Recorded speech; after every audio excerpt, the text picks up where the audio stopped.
Bonjour Oui, Arnaud. Bonjour à tous, chers auditeurs qui nous écoutez. Arnaud. J'espère que vous avez passé un bon week-end. Nous, ici, on était à la fête de l'UMA, tous, pour encourager Charles, qui participait au championnat du monde de Diabolo par équipe en Sarwell.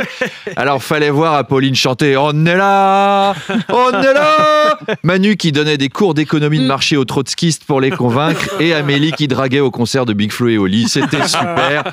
Parce qu'à la fête de l'UMA, il n'y a que 5% des gens qui viennent pour les discours, mais 95% pour les concerts. Alors cette année, les stars, c'était Big Flo et Oli, Angèle, mais il y avait aussi des groupes comme les Vulves Assassines, un trio punk féministe. Voilà, c'est pas le genre de groupe de jeunes que tu vas trouver dans la playlist de Geoffroy Lejeune, justement. Alors, la fête de l'UMA a été organisée en même temps que les Journées du patrimoine, ce qui est normal. C'est comme les églises romanes ou les menhirs de Carnac, les communistes, c'est des vestiges du passé, c'est des choses dont pourrait nous parler Stéphane Bern. Nous sommes à la fête de l'UMA, qui a lieu désormais sur l'ancienne base aérienne désaffectée du Plessis-Pathé. Désaffectée, Pathé, deux symboles du communisme français.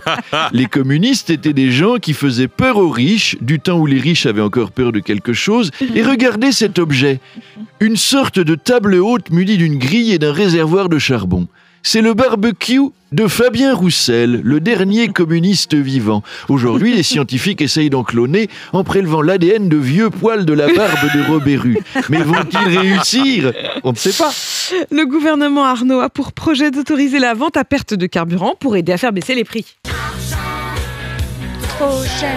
Bah oui, il faut faire baisser les prix. Tout est trop cher. Les stations-service, d'ailleurs, sont en panique. Manu nous en parlait tout à l'heure. Ils disent comment on va tenir avec ça ? Il va falloir faire du bénéfice ailleurs. Alors, par exemple, les toilettes ne seront plus nettoyées que tous les 15 jours. Alors qu'actuellement, vous avez pu constater que les toilettes de station-service, c'est tous les 10 jours.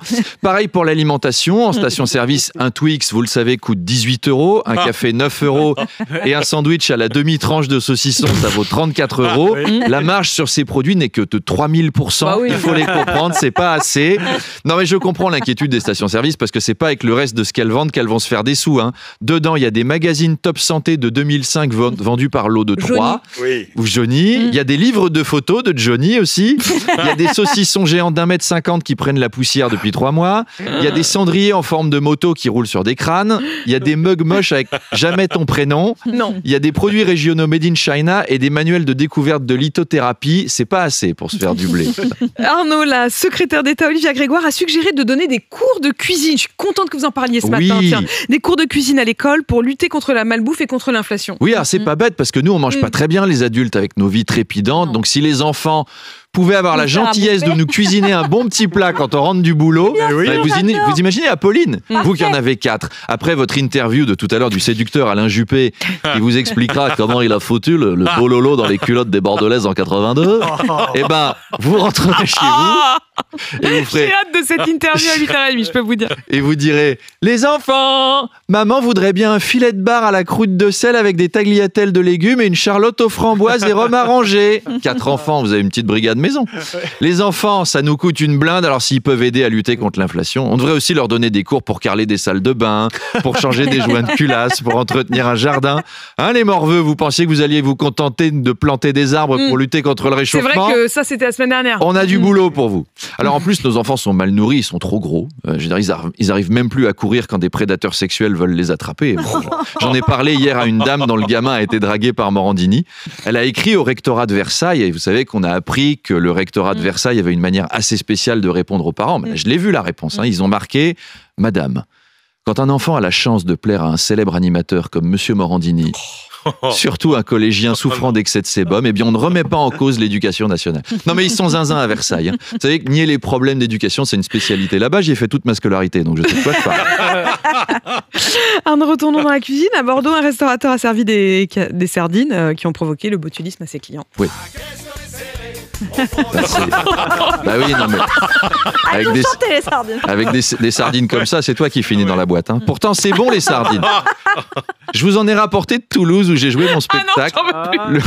Le bocal est ouvert. Il est dans la régie. Il restera ouvert jusqu'à demain si vous en voulez. Le restaurateur a déclaré « C'est vrai que ça sentait mauvais quand j'ai ouvert la conserve. » Eh bien, Demanche Investigation a réussi à se procurer l'enregistrement du client qui recevait les sardines. Mais qu'est-ce que c'est que cette matière? C'est de la merde. Non, c'est sardines maison. Donc voilà, prudence avec les sardines bordelaises pêchées dans la Garonne. Je vous laisse avec Alain Juppé, qui n'a pas pêché dans la Garonne, mais qui a pécho de la Daronne à Bordeaux. Il vous racontera ça, Madame de Malherbe. Oui, Et à demain. Bonjour Arnaud. Bonjour. Et ce matin, vous piratez Alain Juppé. Oui, moi ce lundi matin, vous, je ne sais pas, mais j'ai la pêche et votre invité aussi. J'ai la pêche, mais avec vous, c'est la super pêche. Ah oui, la folie. Et oui, car Apolline, en ce lendemain des Journées du patrimoine, vous recevez un monument de la politique française, Alain Juppé, pour son livre Une histoire française. Ce sont ses mémoires, mais alors jusqu'en 2019. Parce qu'après, il rentre au Conseil constitutionnel et donc droit de réserve. Il n'a pas le droit de commenter l'actualité récente, donc faudra lui demander des trucs sur l'actu de 2019, Apolline. Ce qu'il pense du gouvernement d'Édouard Philippe. Ouais. Est-ce qu'on va enfin sortir de la crise du Covid? Ça va être retour vers le futur, sauf que le doc aura pas de cheveux, ce sera Alain Juppé. Nom de Zeus, Marty. Nous sommes... oui. Mais vous l'avez. Nous sommes revenus au temps des Gilets jaunes. Tiens, il y a de la fumée qui sort de Notre-Dame. Qu'est-ce que c'est? Alors, dans son livre, Alain Juppé explique...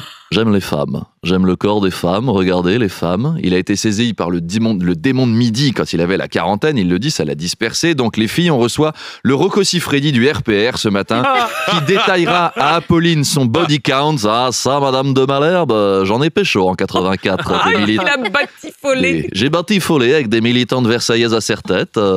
J'ai déglingué des bordelaises à particules et jupes culottes qui aimaient la valeur travail, à faire pâlir tous les marquis de Sade, à faire rougir les putains de la rade. Je suis Juppé. Bref, rendez-vous à 8h30 avec Rocco. J'ai bien fait de l'inviter, franchement. Ah oui. Merci Arnaud.